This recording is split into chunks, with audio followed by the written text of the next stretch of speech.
I realized that we have a tutorial session or the lecture session. So I will give a break to the lecture first before we jumping on some of the questions. So let's start. Can we start there? Is online audience able to hear me? Yes, we can hear you. Sure. So let's start with the tutorial now. This one is on the loops. That's the first question. Here we have two vehicles pass over two closely spaced loops. Each detector has a detection zone of 2 meters and a distance between the leading edge of the two detection zone is 5 meters. So you have detector 1, detector 2, and the distance between the leading edge is 5 meters.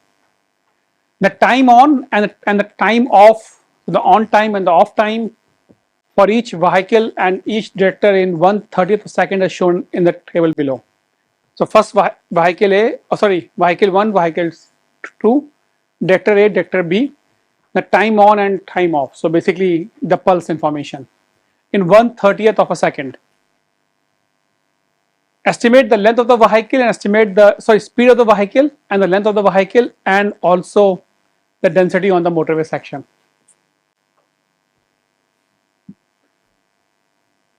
That's a question. Please try.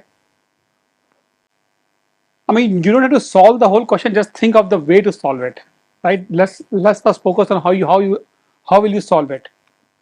So think of drawing the pulse diagram first for the two loops, and then see how do you get the speed, how do you get the length, and how do you get the density. Think of the process you have to follow.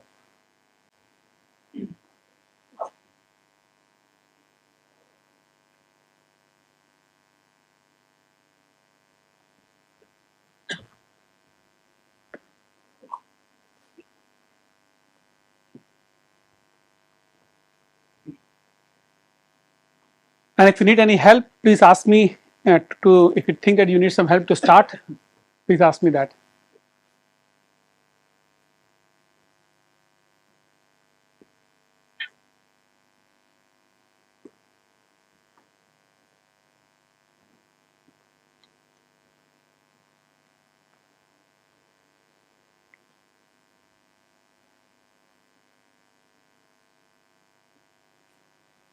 You need any help?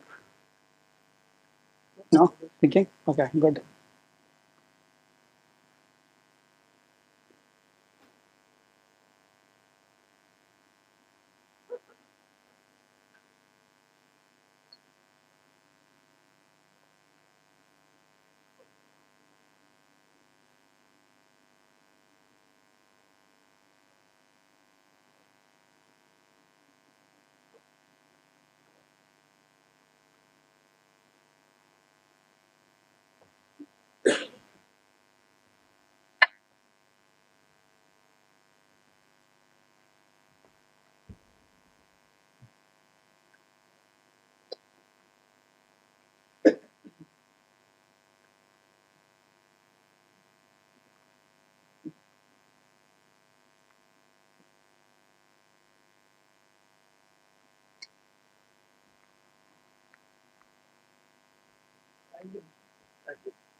Okay. I don't think I have an answer. Let me have a look.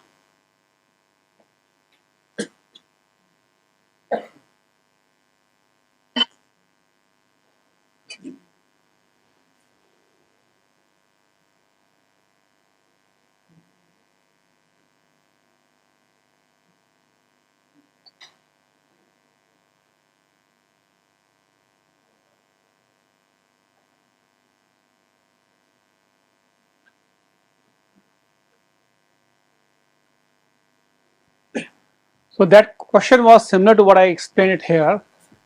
You know the time on and time off, right? Same for your first vehicle, second vehicle, for two different loops, right? So, but the thing is, the time was expressed in 1/30th of a second. So just keep that unit in mind. But that's what you know. You know the loop length, which was 2 meters, and you know the loop distance from the leading edge, Leading edge means like if this is the loop, that's a traffic moving, that's that edge, leading edge. So from here to here, you know that distance, right? Those values are known to you. What you have to do is simply get the time on of vehicle A and vehicle B, know the length, you get the speed. You can actually get that. You can get the speed for each of the vehicles from there, and you can get an average speed also. Does it make sense? Yeah.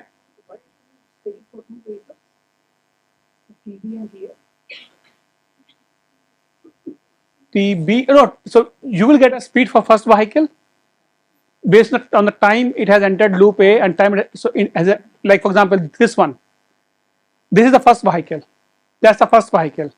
So this is the first vehicle has moved, second vehicle has moved. So this T and 3B will give you the speed of your first vehicle. Same thing will give you a speed of a second vehicle. It might be different, it might be same, I don't know. But if it is, you just take an average, that will give you an average speed of these two vehicles, right? You are fine with that? So the speed can be known. I mean, I'm not aiming for you to check your calculation. I'm aiming for you to have understanding. So you can find that way, right? Once you know the speed, you can know the length also by applying the simple concept that speed is known and for how long that pulse was occupied. Based on that, actually pulse occupied multiplied by the speed should be the distance the vehicle has traveled from start to end, which is the length of the vehicle plus length of the loop. From there you can get the length of the vehicle.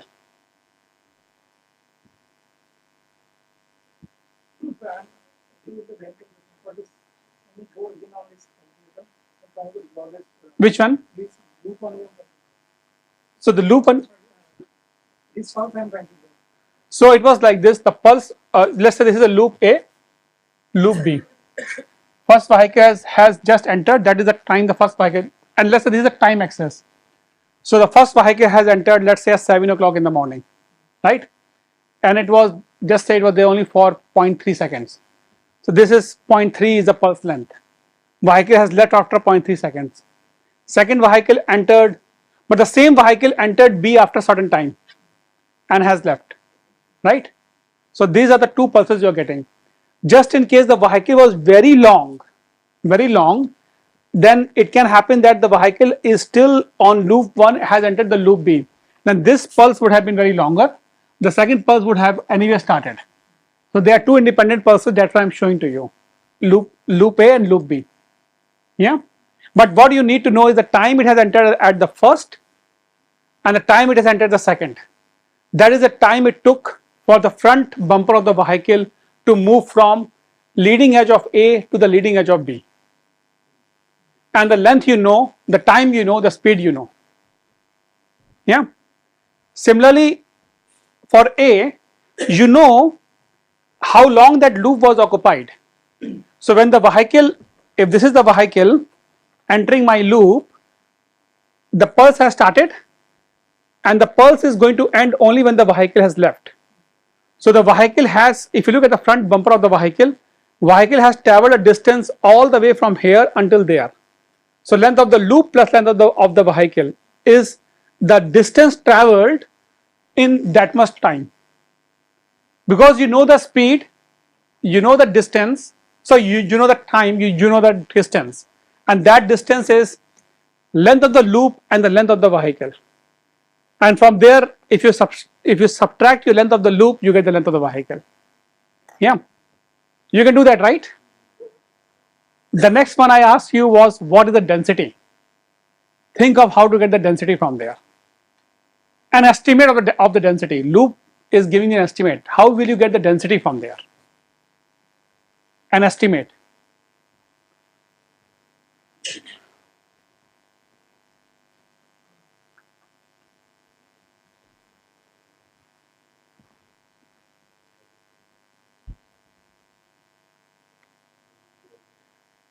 Speed is known to you, length is known to you.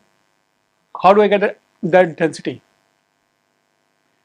It is just an estimate, it is not the perfect value, but what will be the best estimate of the density by that, from that data? Sorry?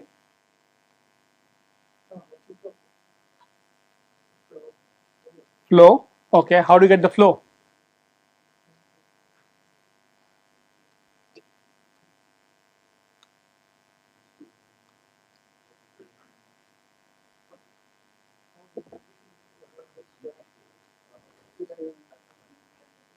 Sorry?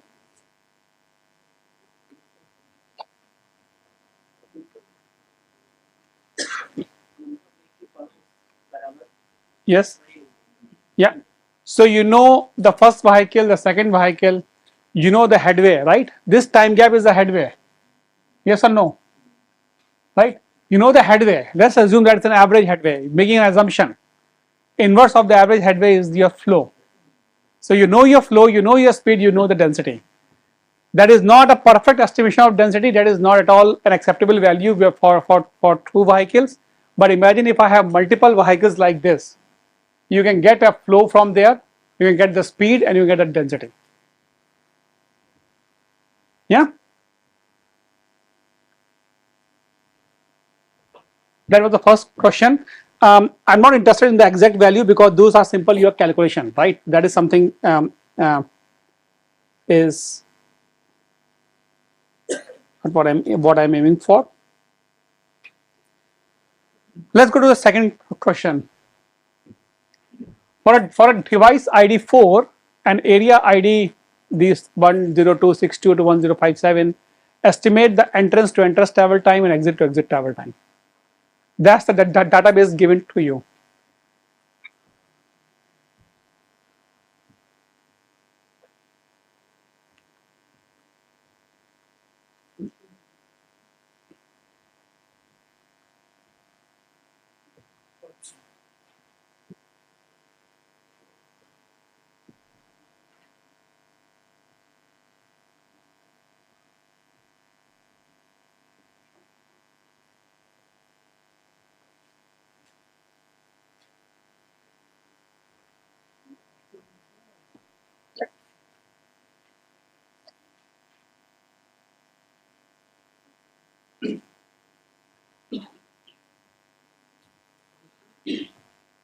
So this one is 12, 23, 17, 15 seconds duration, 12, 24, 31, 55-second duration.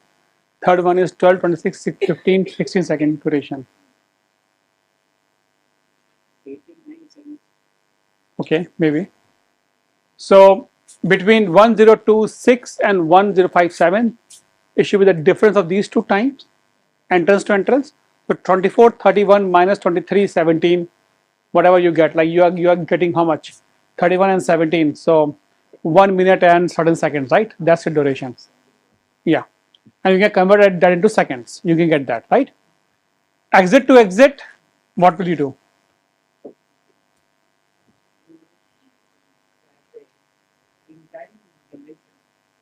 Yes, that is the exit time. Yeah. So you can get an exit time by adding the duration to your time entered, and then you get two time periods and you subtract that. That's your one, right? That's okay. What about if I say from here to there, entry of the first to the exit of the last?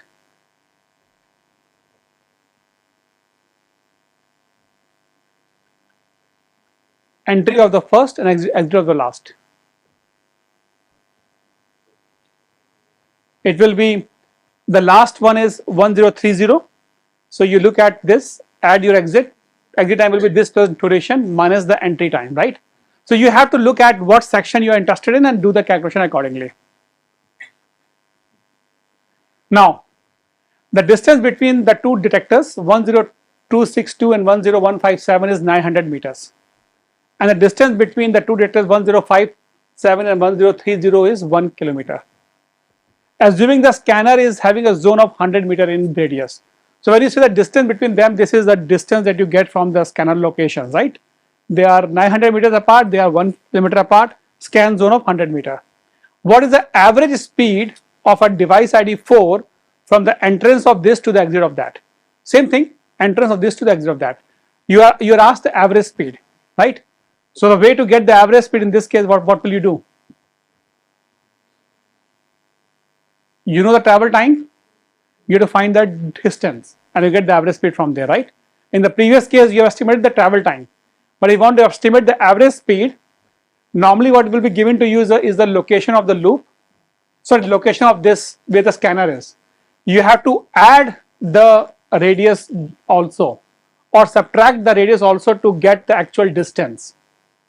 Yeah, so that is something which I wanted to highlight in that question. You have to add that distance also. So imagine that first, that how it looks like, and do your calculation of the distance properly.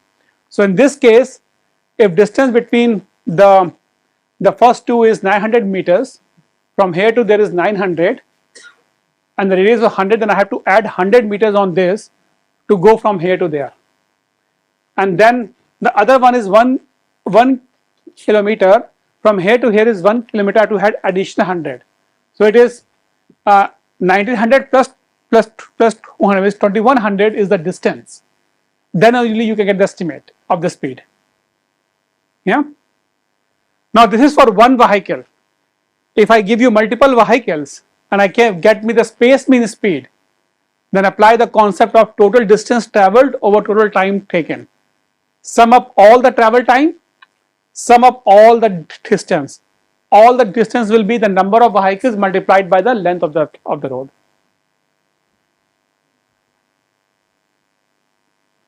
Does it make sense, or you are confused on that one?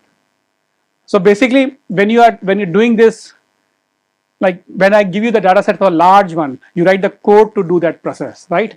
And the code should take into account those variables that I'm talking about, and the variables will change on the site specifics. So you don't do it like a calculation manually, but you write the code to generate it, and then you try to do that plotting and all those things. Let's work on this some which is on Bluetooth filtering now. I have to use Excel for it to actually show you how it works, but let's say there are different device, there are different travel times now. So the individual Bluetooth based travel time values for a particular interval for a section is presented in that table below.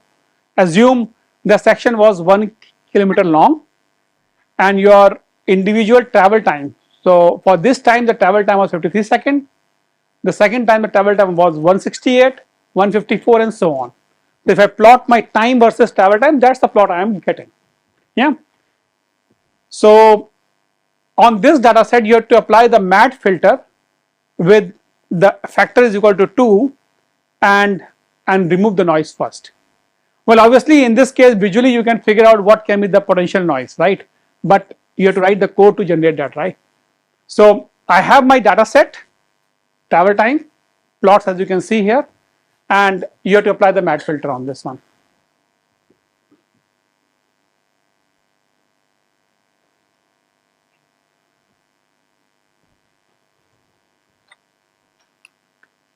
So let me first, I think I should have an Excel sheet for the data. I will show you how to do that, right?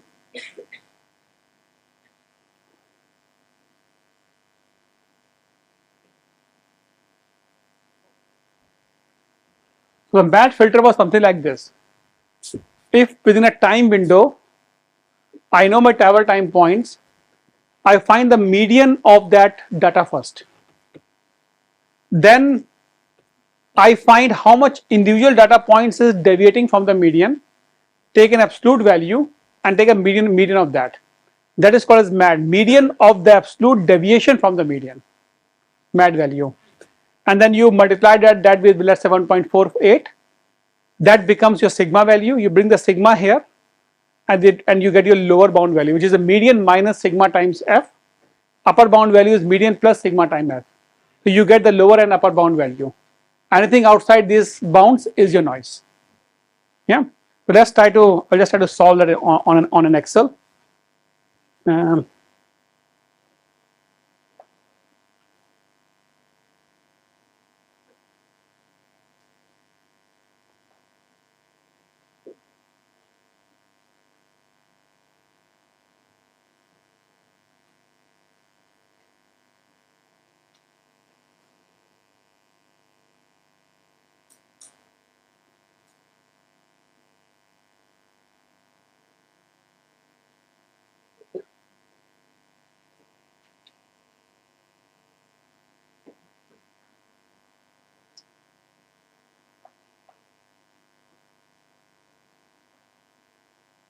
So I'm just opening an Excel sheet here. Oh, sorry. Here we go. So that was this data set, the one that you see here. I don't know why it's not. Yeah. Now I have a solution also prepared for this one. Here's the solution.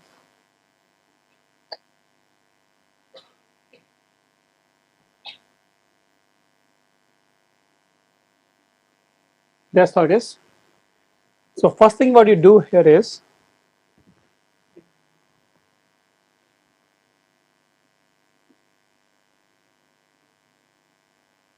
you have this data with you, right? That's your data. You find the median of this data. So let's say this is the median. We simply say get me the median of that data set, right? Median, you can get it. Then this is the absolute deviation from the median. So it says that how much this data deviates from the median. So that is the median one that you get there. And you get all these values. And then the MAD value is the median of this one. So it's a median of the absolute deviation from the median, how much you're deviating from the median. Once you have this, the factor is given to you, F. You find the sigma, which is 1.482 times the factor, 1.482 times the MAD value. Upper bound value is whatever you have, the median plus F times sigma. And the lower bound value is median minus the F times sigma. Where is the lower bound value?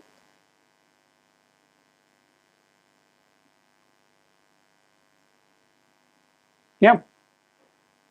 Other thing which I did not mention here was you'd also like to restrict it with certain maximum minimum values. So you will say that, like here D1 is where is it? D1 is here. You know the length of the road, how long was that length, and you also know the free flow speed of the road. The question has given you the free flow travel time or free flow speed, and from there you can get that the free flow travel time, and also have given you the section length. So the travel time has to be more than 52. So your lower bound value will be at least more than 52. Yeah, or certain factor you can say maybe because it is not possible to have less than 52. It is possible, people can be driving very fast, but you will set some percentage there.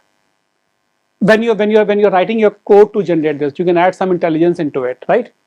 And once you have this, you can figure out easily whether the data lies, which of these data lies between these two ones.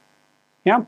So among this, only that data point 320 was more than the upper bound value. Rest all was okay. Now in this case, it was just small sample. Even from visually, you can figure it out.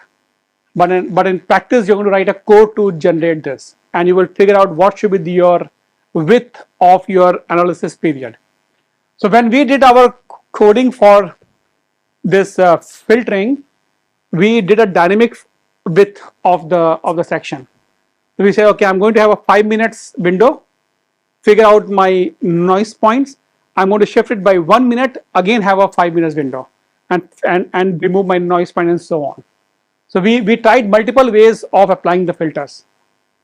But that thing you can do easily when you are doing a coding. But I think from the numerical perspective, I hope you're able to understand it straightforward. It sounds very like the equation looks scary. It's a very simple equation. Yeah.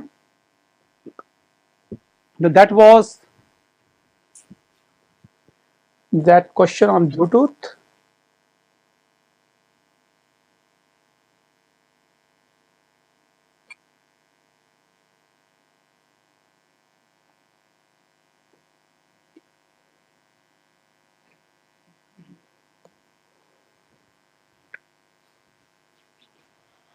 I don't think I've discussed the AVL data set. So this is about the bus directory. We can skip this one, right?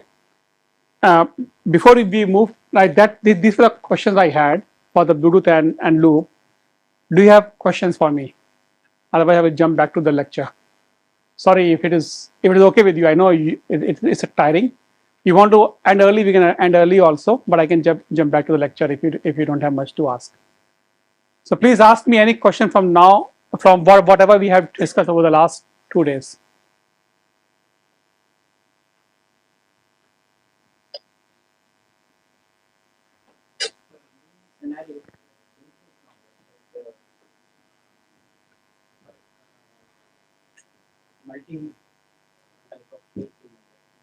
Mm-hmm.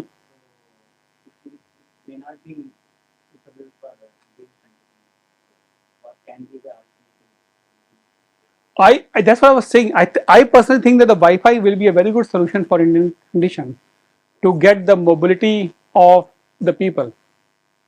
So when I say you might be observing your data points, right, and that is going to give you a travel time statistics over the corridor easily, and it's telling you how many people are moving, how much the travel time you are getting, and even if you are able to get that sample, even if there is a lot of spread and you apply a filter to get a profile, it's a good estimate, it's a good knowledge for you about the traffic condition on that section.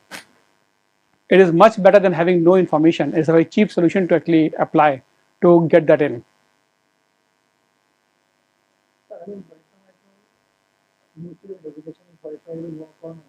It should work because SRIT has done some experiment to see that it can work. It's just that it is not implemented at a mass scale. They have done some experiments to actually prove that yes, it is going to give you a good data set.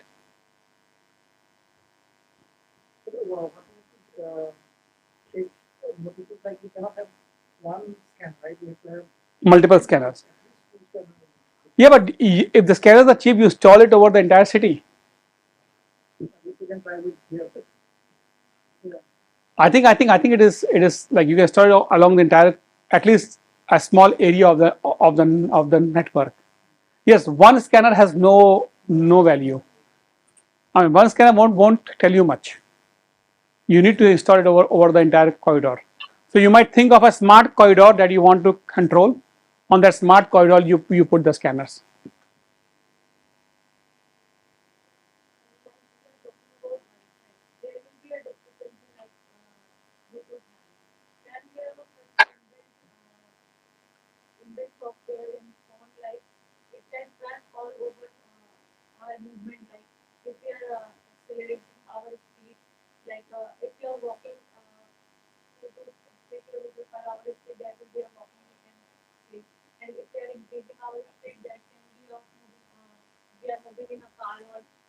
Mm-hmm.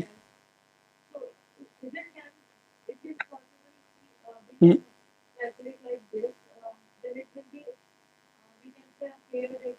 Mm-hmm. Yes, it is possible, and quite often unknowingly you are already sharing that information with multiple mobile software teams or the app teams, right? You are sharing already. Yes.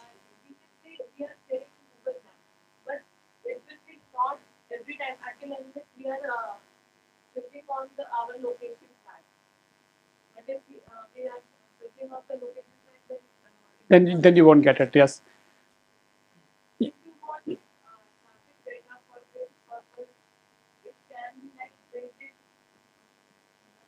No, I mean you can build those apps, but then you need people to join your campaign to share the data with you.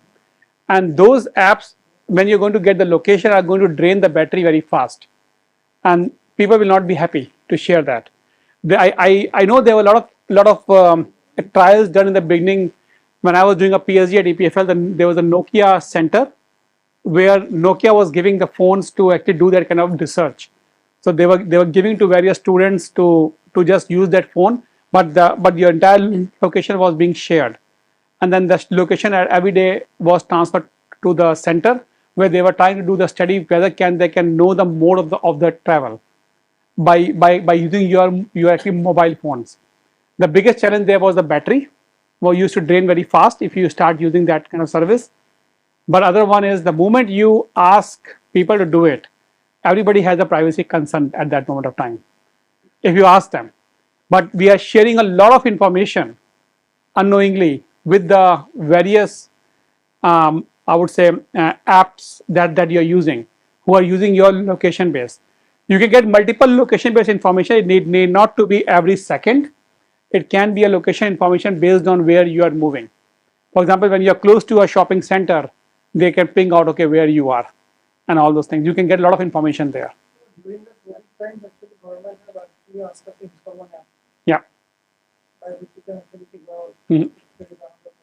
Yeah. Mhm. So we already were doing it. At that time, it was completely different. I mean, I think this location information is there by actually various some of the companies already have that. So I will let me go to the traffic data one, and instead of discussing about the fusion, let me jump to the vehicle trajectories and show you one interesting observation.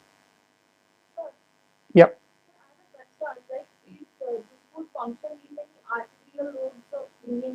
Which one? Mhm. Yes. So in that case, like those are the errors that are coming up. Mhm. So maybe on the highways it might function Mhm. with less errors or something. But on arterial roads, Mhm. like there are in multiple industries we have enforcements at different levels. Yes. Yeah. So that might. So I will maybe I will show you another application for that one, for the Bluetooth, where this can be really helpful. I will come back to that, but let me first answer a question to this one. What you say is, I think 2 years back when I was coming to CTRG with my whole family, we were driving. I was coming to India, and we were in a taxi, all four of us. We use Live 360 app. It's a free app, and I can trace the location of my family. They can trace the location of me where we are, and you can see all four of us are here in the same taxi, and I had nothing else to do. I just opened the app location, and this is how that app is actually getting our information. All four of us on four different cars, perhaps, and it might be actually when you're getting this information, you can figure it out. Thankfully, I am the leader; others are following me. But what I want to tell you is that we are sharing this info location is shared with Live 360, and they are using my location and selling it to the road agencies, right? So yes, it is possible. If you're using certain functions, it is possible, and they are getting the information, they are sharing it back. Yeah.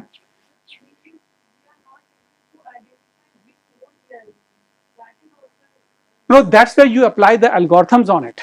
For example, you can see the mode it's saying is driving, right? Based on the speed, it shows we are actually driving. Right now, if I open the app, it will show me that I'm walking. It shows the walking. This app, when I open and I want to see whether my kids are home or not, I know where they are, and it also shows that they are where they are.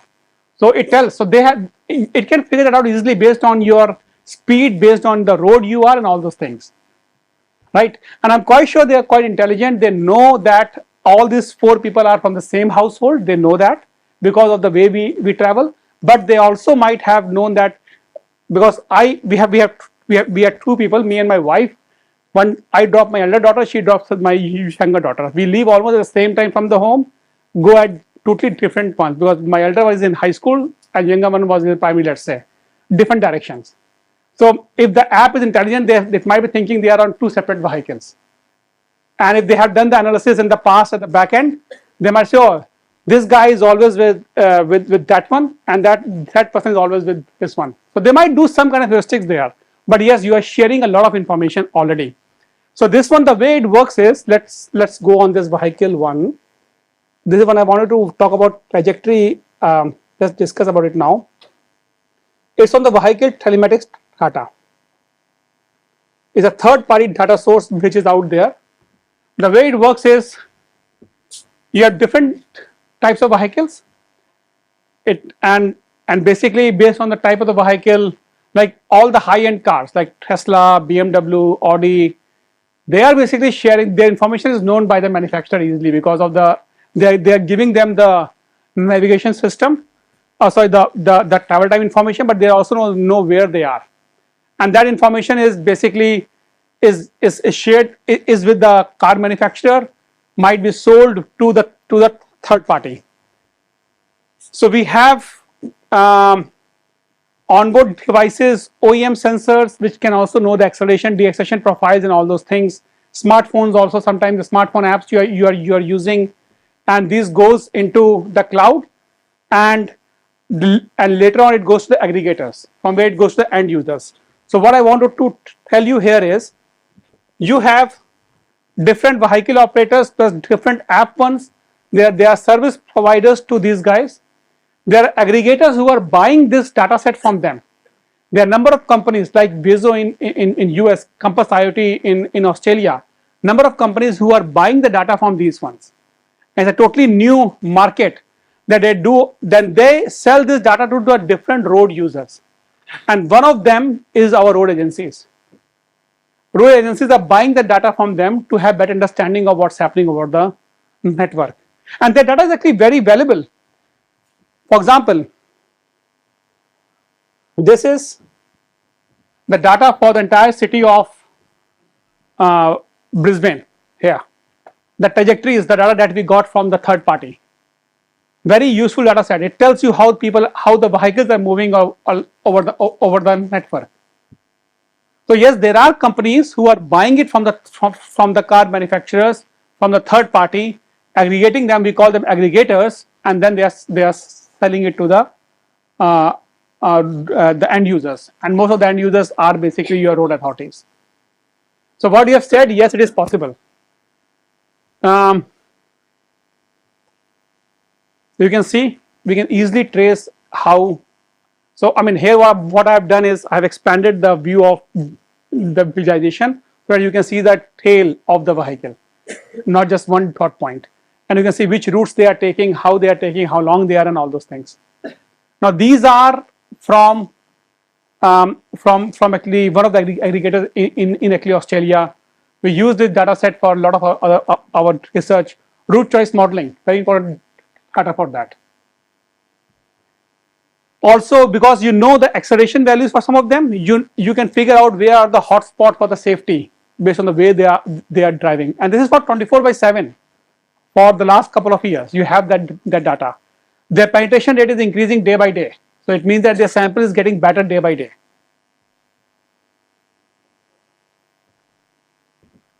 But in Bangalore traffic police, they have one app Mm-hmm. that is being used in order to track on this. Okay. Yes. So they have details completely what are the events that's been scheduled. It is going to be shown to us. Mm-hmm. So there is one next February 8th in Nice Road. So we have one function. Mm-hmm. That has been already it has been given to us. Yeah. So in Bangalore, we are getting set up data, but everyone can't have that data. So police, traffic management center in Bangalore, if we go, they are, I think they are. Yeah. I think this data will grow very fast, and soon it will be available. Like because this is a totally new market, and Indian market is totally unexplored here, and this data set is actually very valuable. And in fact, they are applying multiple use cases. We are using this data set to. There is a new project we have just started, which is we call it ANSPA, to RTL network performance assessment, getting all the data set possible that the agencies have, blend it together to understand the performance of different RTL networks. When I'm going to talk about RTL intersections, I will also discuss a bit about like what you want to do there. But the idea here is you have all the data sources, blend them together, integrate them together, and see where are the hotspots of the intersection, what time of the day they are, what are the ways by which we can like even further support the agencies to come up with a decision support to improve the traffic signals over the network. No, this is not Bluetooth. This is the location based data set from the vehicle trajectories directly you have. So that is from the location based one. I mean, I will show you one more data set if I am able to open that. Mm.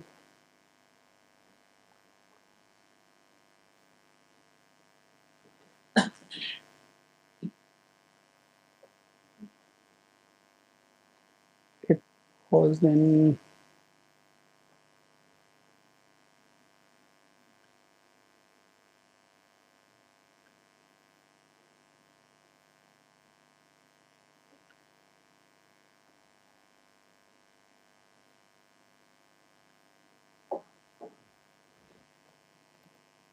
This one was from one of the another aggregator who is buying the data from the mobile from the mobile phone apps.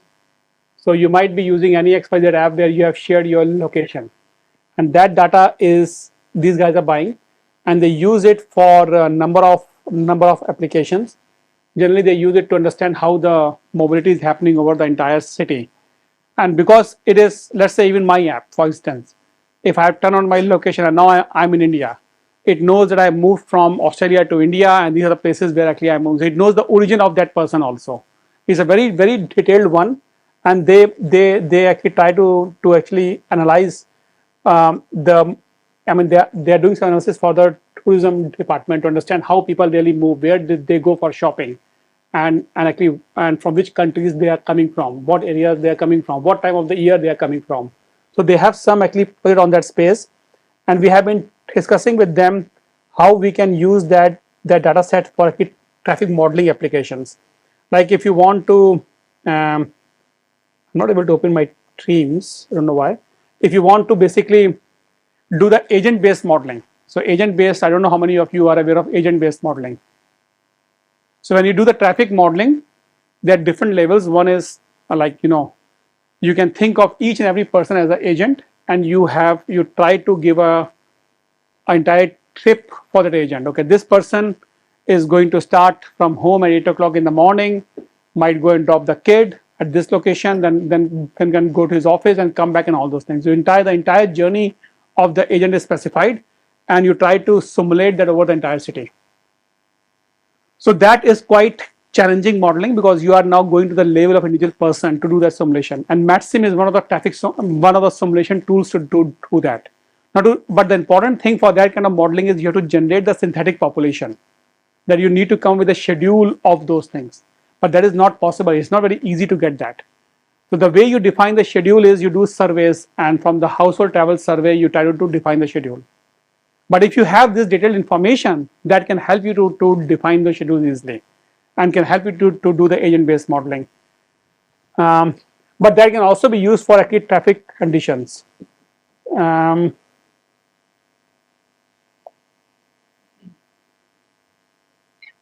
team's here. I don't know where my teams have gone.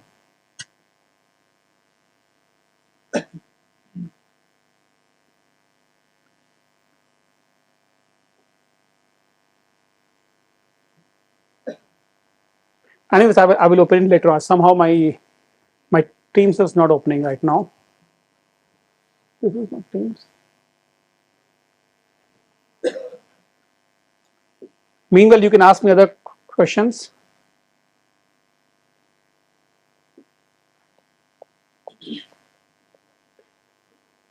So where did you get the scanner?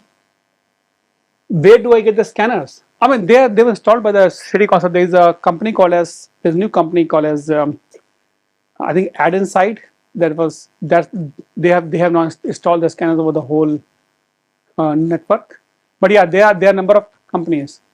Even like in India also, I know like one of the guys who has a company in ITS. He's also trying to build the scanners.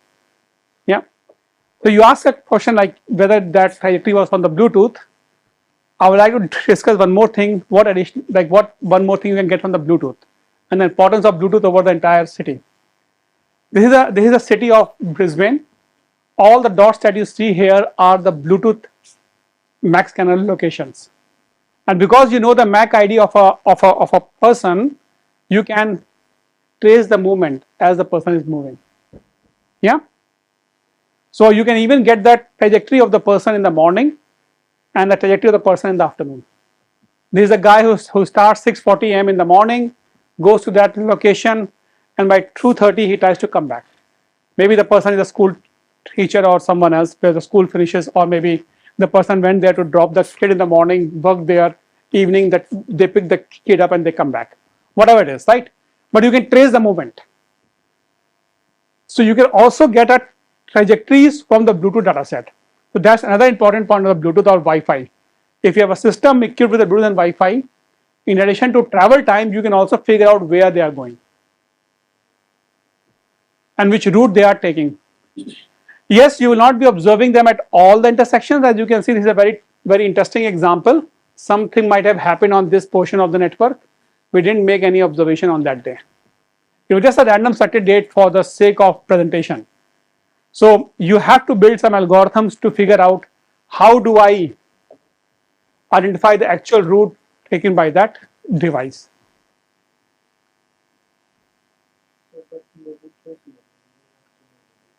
Yes, so you try to define the routes. So how do we do it? Let's say I have observed a guy at these locations, right? From Bluetooth, I also know the travel time. I know how much travel time is there on the network, right? But the observation was only at these 3 locations. In this particular case, there are 2 possibilities, or maybe there might be more, but the 2 shortest possibilities.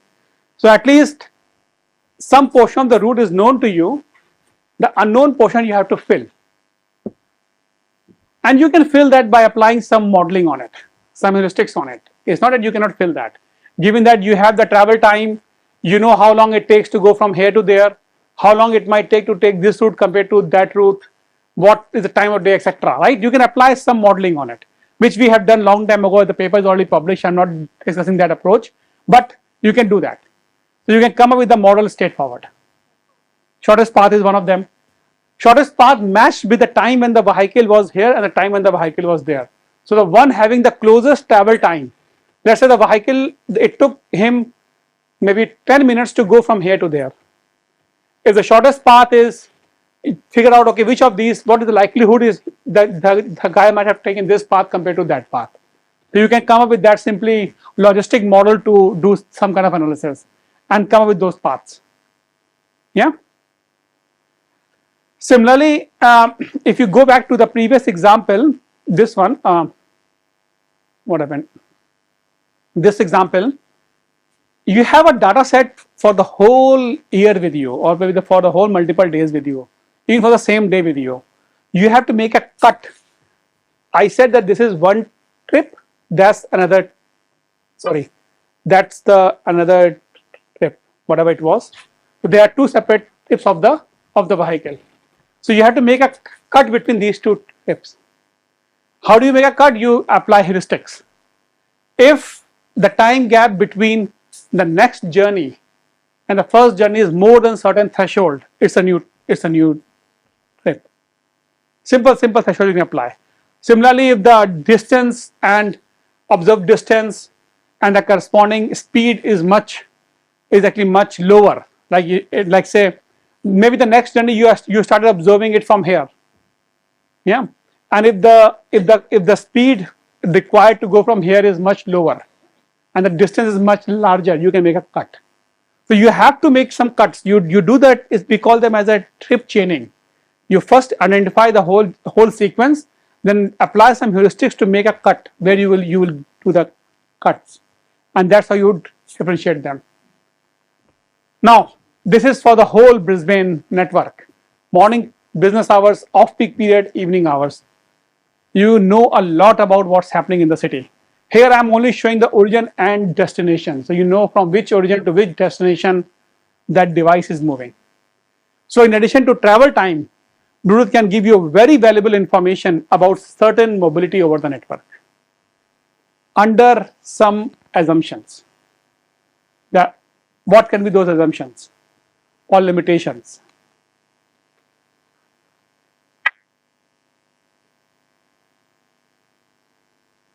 If I say this is a proxy or OD for the entire network, am I saying it correctly without adding any assumptions on it. What assumptions I am making to say that this is a proxy OD for the morning? What can be the assumptions? It's not a true reflection of a device. Two reflection of the. What do you mean? So what I'm saying is, let's say this represents the OD, origin destination, means number of people moving from point A to point B, right?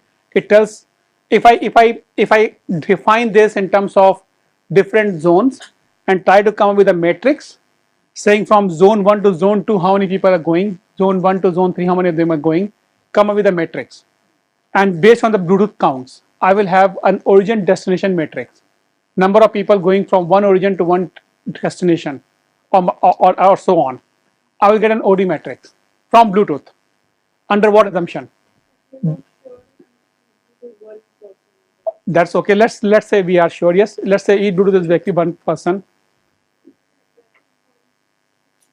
Sorry. What are the attraction points? What do you mean by that? Yes. So you will have more observations there. That's okay. That's what we want to show. But if I say that is the proxy OD for the whole network, under what assumption we are saying that? Are we assuming here that the Bluetooth distribution over the network is consistent, right? If I do not have any Bluetooth scanners here, or some portion I don't have a scanners, I do not have a good estimate. So you have to identify, okay, yes, the spread is good and it is homogeneous.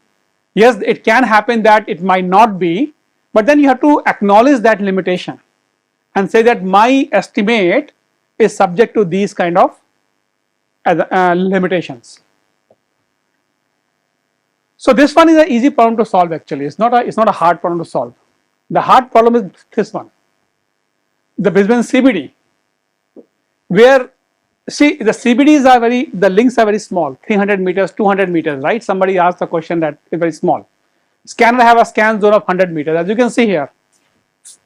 And when you put the scanning zone, everything overlaps. So travel time here from one link to another link has no meaning. You won't be able to estimate the travel time. But I want to get the trajectories here. Can you think we can get the trajectories here?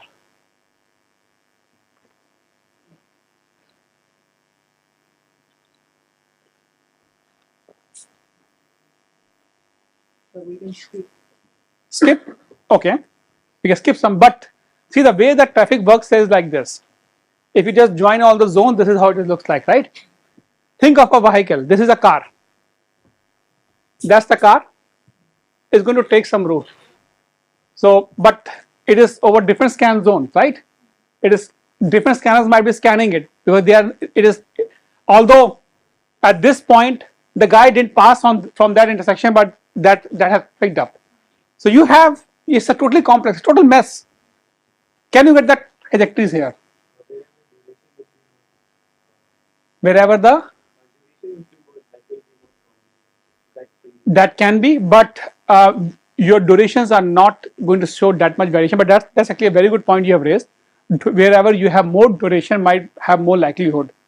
That can happen, but look at the way the scanners are, the scan zones are, they are so close by. It is, you will not have a significant variations just based on duration. We know the path. We don't know the path. And based on that, No, we don't know the path. What we know is just this sequence. So for this,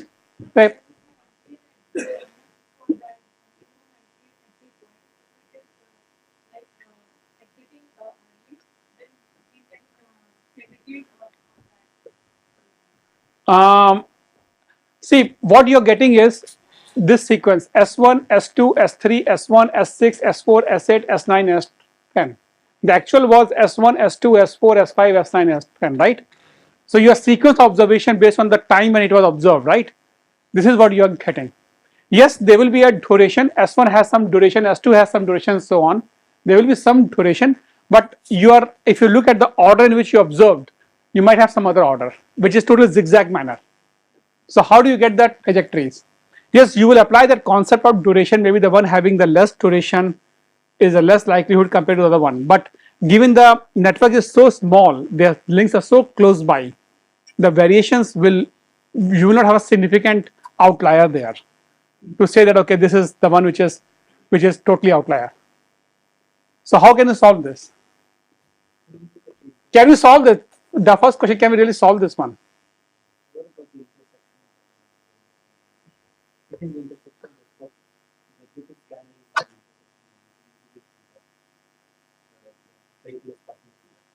So when the vehicle was at this intersection and when it moved to that one, let's say it has a highly likelihood of being absorbed on S1, S3, even S4. So all three of them might be observing this guy. When it moved to here or some other place, the other guys are also observing him, right? Or when it was moving along the corridor, they were also observing. Even before the intersection, when the guy was moving here, it was observed by S3. So you will have a very noisy observations in this case. So sorry, yeah. Like, having minimum entry, minimum entry and exit, then we can exclude that one. What we do not know, what is the entry? See, scanner has a scan zone. We do not know. What we know is the time it was first observed and how long it was observed, right? But imagine if the observation shows S3, it can be anywhere, any of these roads it can be. Okay, we to be But yes, it might have entered from here, it might have exited from there, but we do not know which was the from where it entered, from where it exited. But yeah, when you apply that sequence, and as you mentioned, like the graph, that how it looks like, it might help you bit. But can you still solve it? Is it something that you can solve it? Can you calculate this type of speed stable? I will not trust the speed for this case. They're so close by. The errors are significantly high. I will not trust the travel time and speed for the nearby ones. Yes, I can calculate the speed from S1 to S10, but then I do not know whether it was S1 to S10 is the right distance. So S10 is here, S1 is there, but what if its actual scan zone was not S10 but some other scan zone? So the distance is having its own errors. And these are CBDs. This is just couple of 100 meters, right? We can't solve this. Then why I've showed this to you? Sorry? You can trace the gradual activation of the Bluetooth. That's what it is. That's it then. So if the car enters the S number, then we can find out what is the next closest target. Yes. S2, S3. If the link available between these, Yes. then we can. That's the kind of thing we started discussing. That's what we did actually in this case. And yes. we can see the first one and the last one, and then we assess Mhm. these are the probabilities. Yes. So you have to think like this only, that there are multiple combinations and how do you do it. But then we wanted to come up with a systematic way of doing it, because you have to run this thing came when we wanted to do the route choice modeling problem. Like, I want to figure out my routes. How do I get it? Like in the CBDs, like look at the whole city. This portion, if I join them, these ones, they are big bubbles for me. So Bluetooth is not going to give me trajectories easily. That one which I showed you outside the CBD area, you can easily trace them. Here it's totally noisy. So what we did in this particular case, obviously we have to come with a systematic way of doing it, right? Applying the concept that you guys have mentioned, duration or the graph or whatever it is. We said that we are going to define each scanner as a slit. And this idea came, imagine if you have multiple slits in front of you, you want to send a beam of a light that goes shortest path along the entire slit. That was the concept. We had defined each observation and the corresponding slits.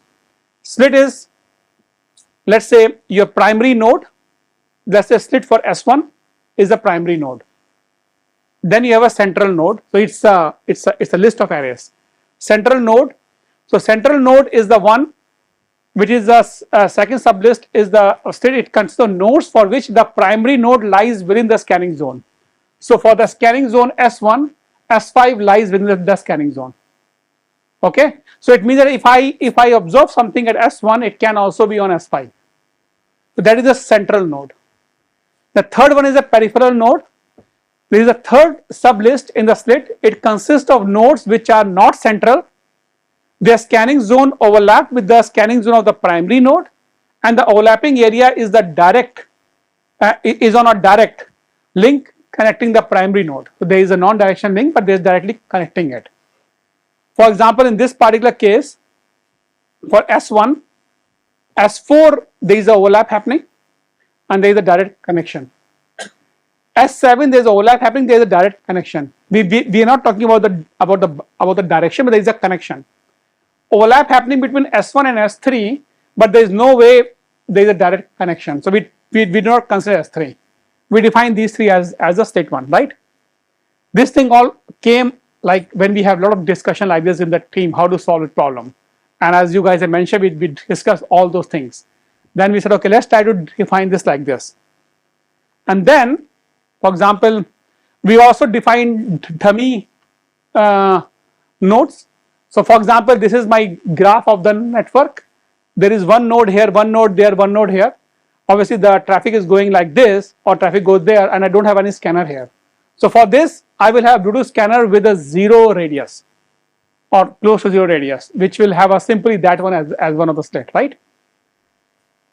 So what you do is, if you know the sequence, you construct the slit. The slit is defined only once, so it is a property of the network.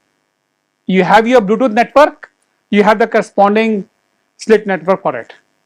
The sequence is known to you. For example, the sequence was S1, S2, S3, S5, S6, S4 and S6, right? That was the order in which you have observed that MAC ID movement. Then you like to update this slit. You define certain heuristics where the heuristic was where a peripheral node of a slit should be considered only if it is observed as a primary node for further downstream slit. So for instance, in this particular case, this last one S2 and S8, which is not within the scan zone, if you have not observed it further downstream, you just remove them.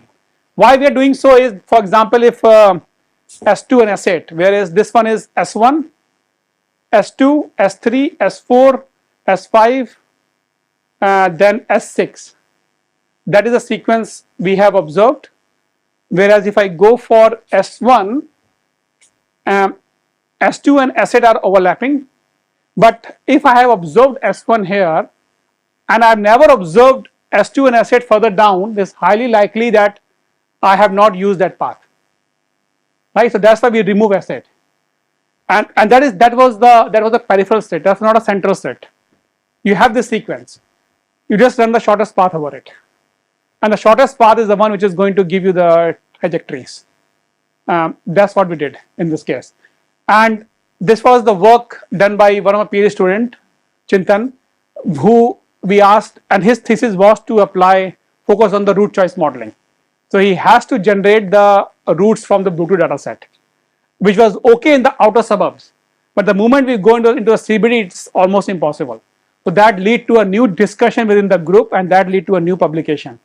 That how do we solve the problem in this specific case? It gives very good results. I'm not presenting the results here. As I said, the results are whatever they are, right? The concept is important. So Bluetooth can give you trajectories. Bluetooth can give you travel time.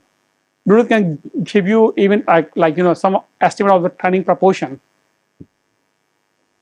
So a lot of information you can get out of it, not just the travel time. And that's the thing I like in this, because when the agencies install these scanners, they install it for travel time only. But travel time is just one information. Now, recently I have asked one of my students to look at, can you use these trajectories along the intersections to see how the coordination is working? That's the question I actually asked her. Let's see what we can come out of it. Because to understand the coordination over the corridor, can I use Bluetooth for it? Coordination means if I'm giving a green wave for the entire corridor, like the one I showed you for the trajectories, I show you a bandwidth one. So if a traffic is moving and I want to give green band to number of intersections, you try to coordinate them in a manner so that the traffic is moves in along that one. Is the coordination working fine? Can Bluetooth help me to estimate that? But other parameters also will be. Oh yes. So we will. I would discuss that maybe next year once we have the solution for it. Yes, it will involve. Yeah, it is a complex one. It's not an easy thing to do. Yeah. I mean, before this work, maybe 2020, if you would have asked me, I would have asked you. I said, no, maybe it's not possible to solve it. Only once we have solved it, I'm able to present it. It is complex actually. It is not, because yes, you can apply all this concept, but you have to want to come up with a systematic way. You want to come up with a systematic algorithm that can help you to generate that thing, and you want to test that algorithm, and that was the algorithm which we came up with. And this, the whole motivation was from the ray of light that you pass through slits. It takes the shortest path. We said, oh, why don't we do that way? That way, it is a systematic way of doing it, and we know how to do it. Yeah.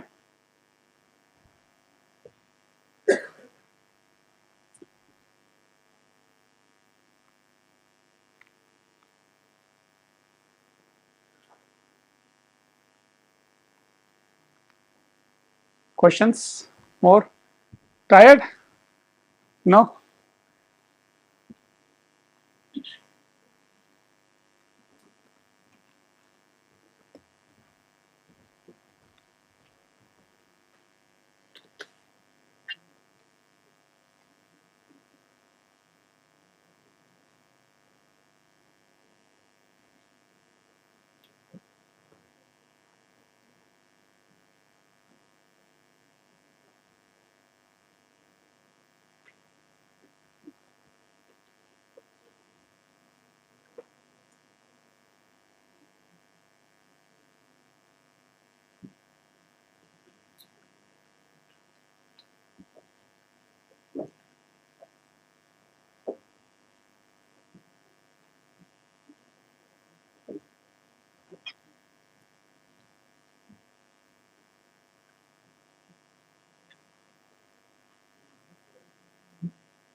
There's another video. This is from an aggregator who is using your mobile phones to figure out your location, and they have, this is a very, we only plot, I think, the top 200 devices only.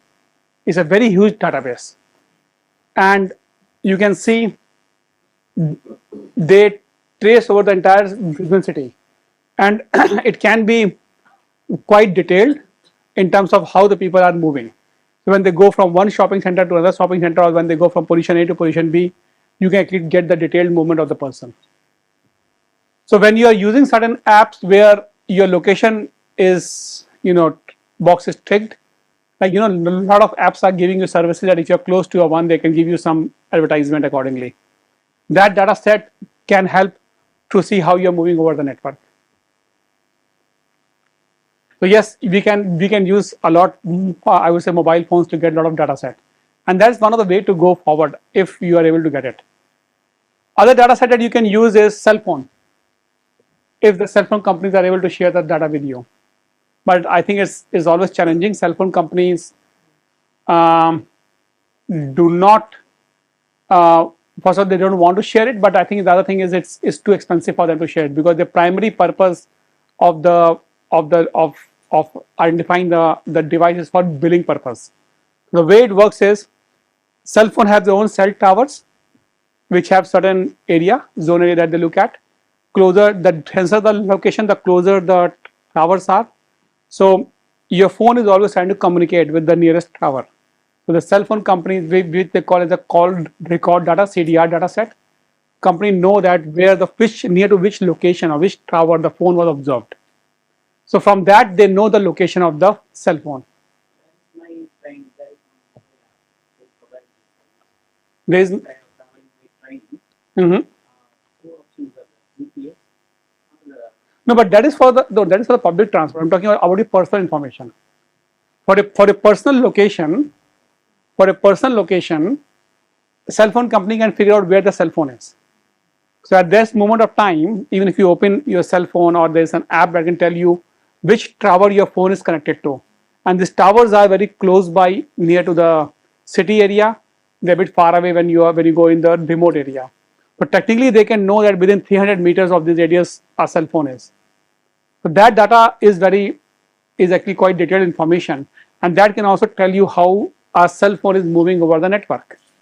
We have used that data set to study the longitudinal behavior of how people are coming to the CBD or to an area when we have a festival. But they're very expensive data set because they do not have they do not have, I would say, the interest to share it with you guys because it's very expensive to share that, and moreover their privacy concerns are also there. They even tried to think of using the data set to come up with their own OD values, which is origin destination values, and sell it to the agencies. They have seen the business opportunities there, but technically that data coming to researchers is very hard. But that is also available information because cell phones are with everyone. I think everybody in the class have a cell phone, or who is not having a cell phone. Everybody has that, right? So you have a detailed information how actually people are moving.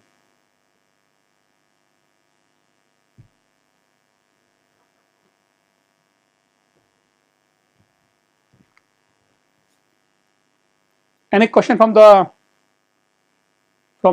online people?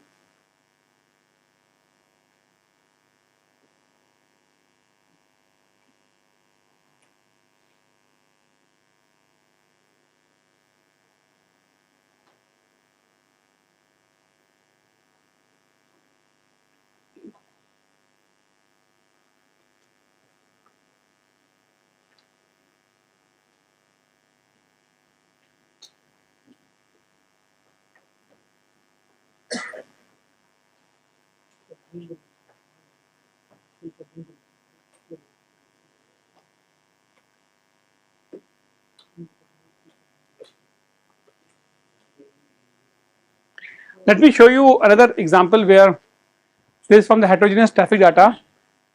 It was collected in somewhere in Chennai by a group of researchers from Israel. His name is Professor Toledo, and in fact he made his data public after doing the analysis. How many of you have seen this data set? You have seen. So that is, and have you used that data for your research? You use it for research. When you have published the paper, have you cross-referenced their work? Yes, yes. See the value here. I was having a chat with him. I asked him why he made that data public. He said he had a postdoc who wanted to work on an Indian condition. He was an Indian postdoc he hired. It was very hard to get the data. So it took them a while to get the data from that corridor. He said once we have done the research, we just made it public. But we are not going to use it further. Let other people use it. And that's the kind of thing I really want in the Indian community. Data set, make it public. And you can see he has cross-referenced the paper. His citation must have increased. If you go back and check his Google citation, check this paper, whatever paper he has referenced should have more than 100 citations easily. Although the paper is just talking about that data set, not talking about anything high in that, just how the data is collected. Might have more than 100 or 150 or 200 citations because people are using it. Like for example, this is that MATLAB visualization of that data. So they have the data with the detailed information about the vehicle type, XY coordinates. Yes, it will have its own issues, own noise because it's a video camera based, manually extracted, but it is still there, right? And that's how it is there. And I asked one of my PhD students to just visualize that data set because I was quite keen to explore the data. And and he just visualized that in the MATLAB. And you can see it is around 15 or 15 minutes or half an hour data set, very valuable, that can be used for number of applications. So that PhD student, I had one idea that, look, when you are driving on the Indian condition, any condition, same like the pedestrian you are moving, you have a field of view, and based on the field of view, you make the decision where you want to go, and then you choose that site, right? So, for example, if you are a driver here, that's the direction of flow. You have a vision, peripheral vision.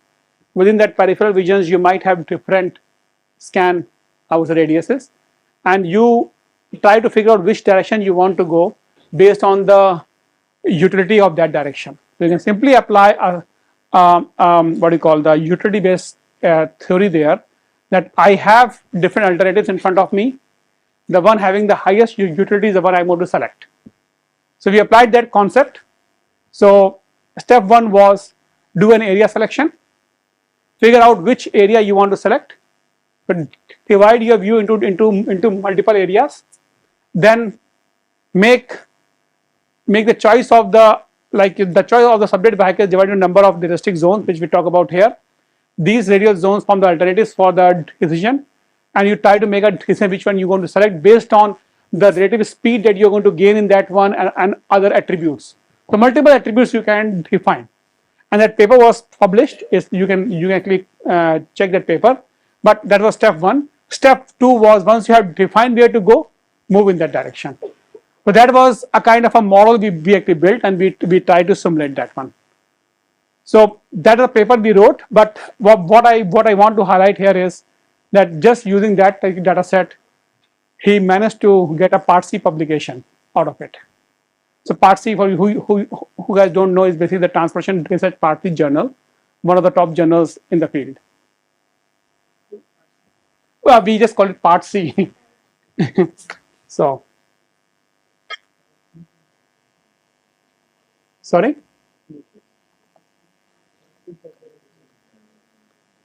It is about emerging technologies, yeah.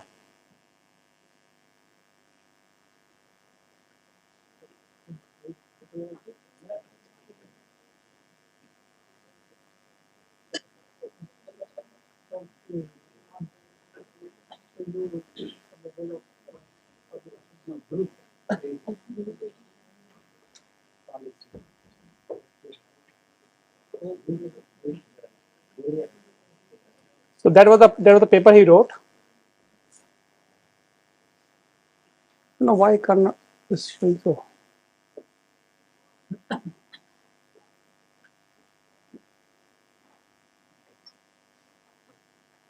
Oh, here.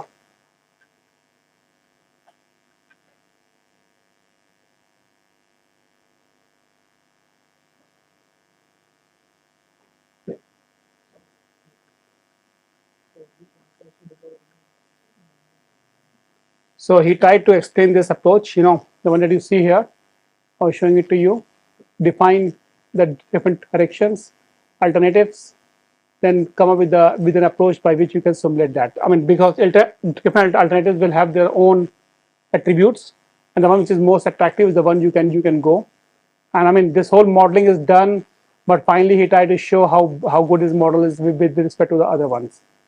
So I don't know whether the results are. Yeah, he tried to show that, okay, the model is good, but important thing here is the data set, when it was made available, if somebody in Australia was able to do a research with that data set, and definitely he has cross-referenced that paper, and that has increased the citation of that guy.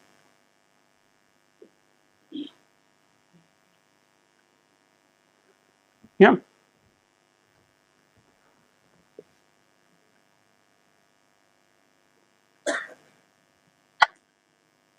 What happened is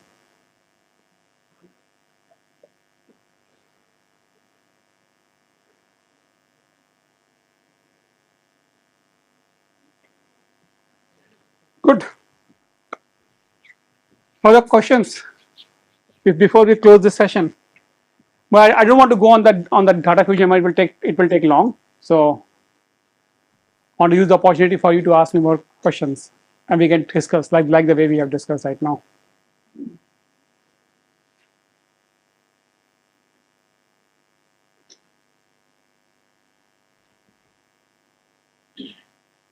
You have a question?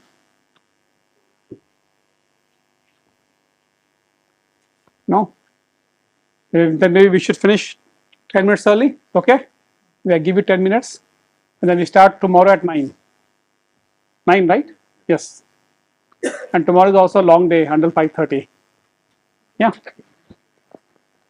Good. So online audience, do you have any question?